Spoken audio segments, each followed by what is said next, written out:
Today in the EU, how the Trump-Harris debate defined the US presidential election.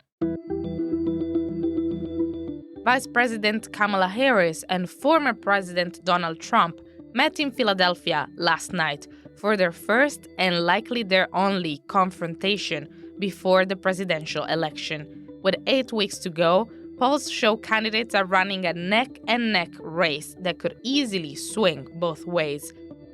Where do Trump and Harris stand on key policy files? Hello and welcome. I'm your host, Giada Santana, and this is Today in the EU. To unpack the night's defining moments, I'm talking to Liana Fix in Washington, political scientist and fellow at the Council on Foreign Relations. Hi, Liana. Brussels is still sleeping, and the debate just wrapped up. What were your initial thoughts on this first Trump-Harris face-off?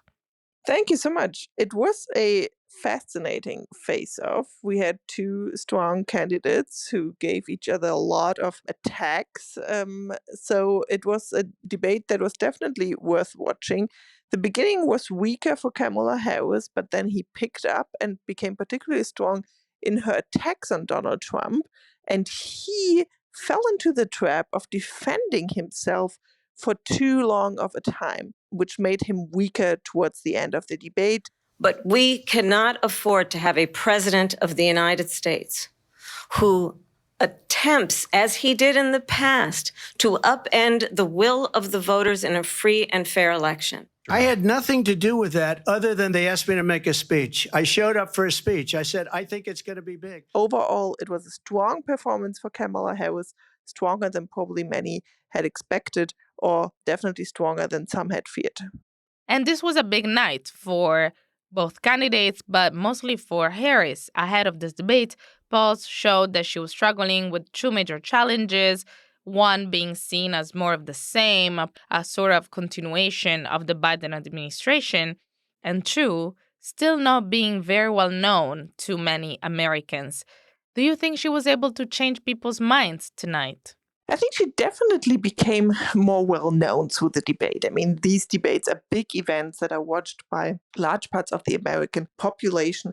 But what one could also notice that she placed a special emphasis on this one line, I have a plan. I am actually the only person on this stage who has a plan that is about lifting up the middle class and working people of America. That seemed to suggest that beforehand, there were concerns that voters did not know enough about her plans, about what she actually wants to do as a president. So she addressed this again and again, what exactly she's going to do, and underlined the fact that she, in contrast to Donald Trump, knows what she will do in her first days. That was a weak point ahead of the debate that she tried to address now. And part of her plan is so-called opportunity economy plan. The economy was the first topic of the debate, one that has top priority for the American public. How did you feel that Kamala Harris and Donald Trump handled their positions on economic policy? Both Kamala Harris and Donald Trump attacked each other for bringing down the economy. And they both used different figures to argue that the other side, and especially Kamala Harris' vice presidency, has, in the words of Donald Trump, destroyed what he has created, the best and biggest economy. But the real point here is the question of inflation, which is the most concerning point to American voters. The US economy might be in good shape, but as long as US voters don't feel that in the grocery stores where they have to pay high prices, where they really feel the inflation, they will not see the economy in positive terms. That's a weak point of Kamala Harris. She tried to address this, but it has been driven home again and again by Donald Trump. We have inflation like very few people have ever seen before, probably the worst in our nation's history. This has been a disaster for people, for the middle class, but for every class. Let's talk about what Donald Trump left us. Donald Trump left us the worst unemployment since the Great Depression. So on the economic side, on the economic part of the debate, I would say it is uneven between Trump and Kamala Harris. Trump brought up tariffs again as a solution for trade and competition issues. In your opinion, how could his approach affect the European Union? So for the European Union, the question of tariffs is very important. There's a big concern that Trump might unleash a new trade war through tariffs. And he has underlined once again that his main tool of economic policy and also of economic security is tariffs. We're doing tariffs on other countries. Other countries are going to finally, after 75 years, pay us back for all that we've done for the world. And the tariff will be substantial in some cases. I took in billions and billions of dollars, as you know, from China. In fact, they never took the tariff off because there was so much money they can't. Kamala Harris should have driven the point home more strongly that tariffs can actually make prices more expensive, and that tariffs can also alienate partners like the European Union and other partners of the United States. That is a point that was missed, but which is incredibly important for the European Union. What the European Union wants to see in a Harris presidency is increased economic cooperation and not a repetition of the Inflation Reduction Act disaster, where Europeans were left out of crucial subsidies from the side of the United States for electronic vehicles. So for the European Union, a Harris presidency, but a Trump presidency are both things to think about in more detail. But certainly the worst scenario is a presidency by Donald Trump for the European Union.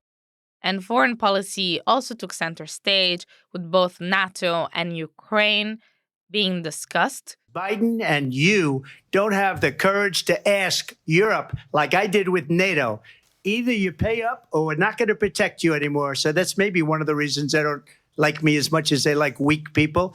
We're in for 250 to 275 billion. They're into 100 to 150. They should be forced to equalize. What did you make of how Trump and Harris tackled national security? So on the Ukraine topic, one could see two very different philosophies in foreign policy. The philosophy of Kamala Harris and of the Biden administration was we need American leadership in the world. It is in our interest to defend Ukraine and to stand up to dictators like Vladimir Putin. And that we understand the importance of the greatest military alliance the world has ever known, which is NATO, and what we have done to preserve the ability of Zelensky and the Ukrainians to fight for their independence. Otherwise, Putin would be sitting in Kyiv with his eyes on the rest of Europe.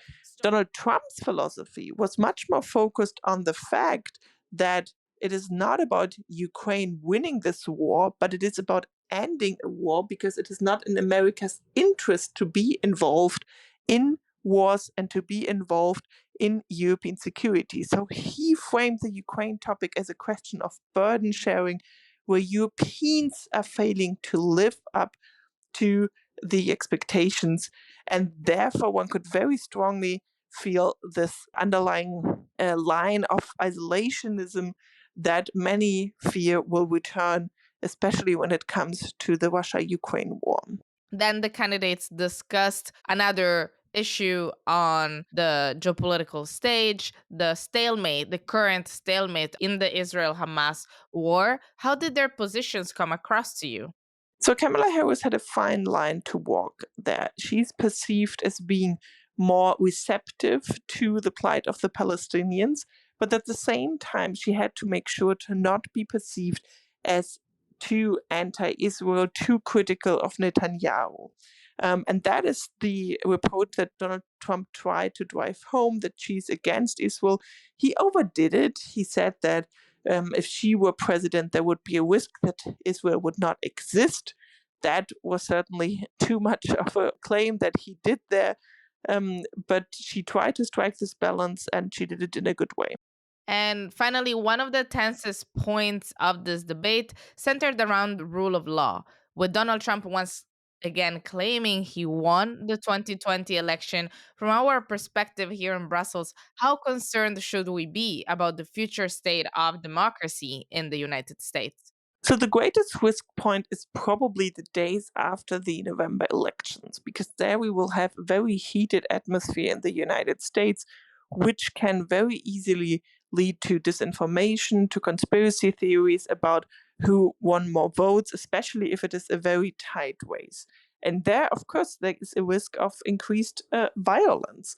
So the question is not only the long-term question about will Trump try to undermine US democracy once he is elected, but it's also a question whether US democracy can survive and can get through these crucial days after the elections when everyone will try to make their case. And if Donald Trump loses, he will certainly try to make the case that votes will have to be recounted. He would talk about mail-in ballots as he has done in the past.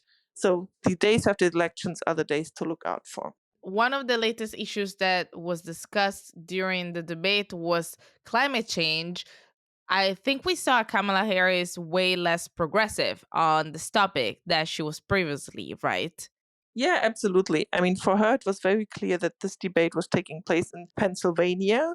And one of her main points to drive home was that she's not against fracking, that actually the Biden administration has increased gas production, that she's not against fossil fuels. That's obviously something Trump tried to attack her with.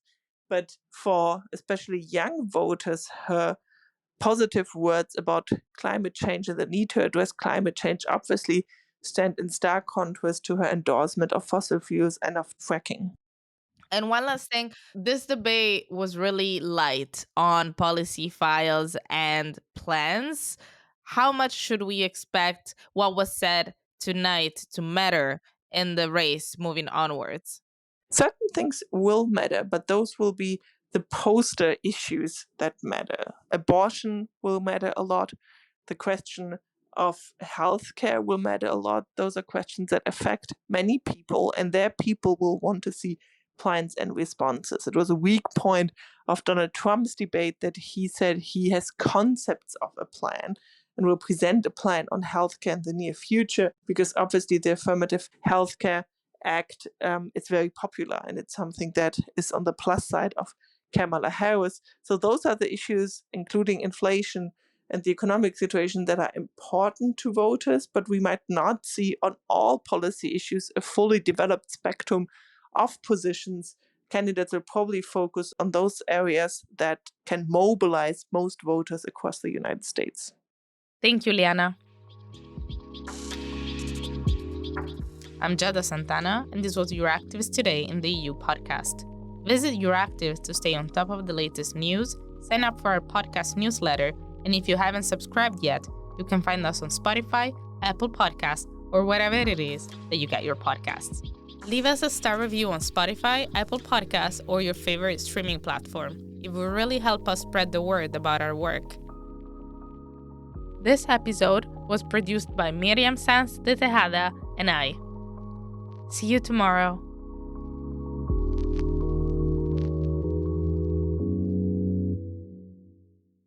As part of our commitment to accuracy, inclusion, and transparency, Euractiv is part of the Trust Project.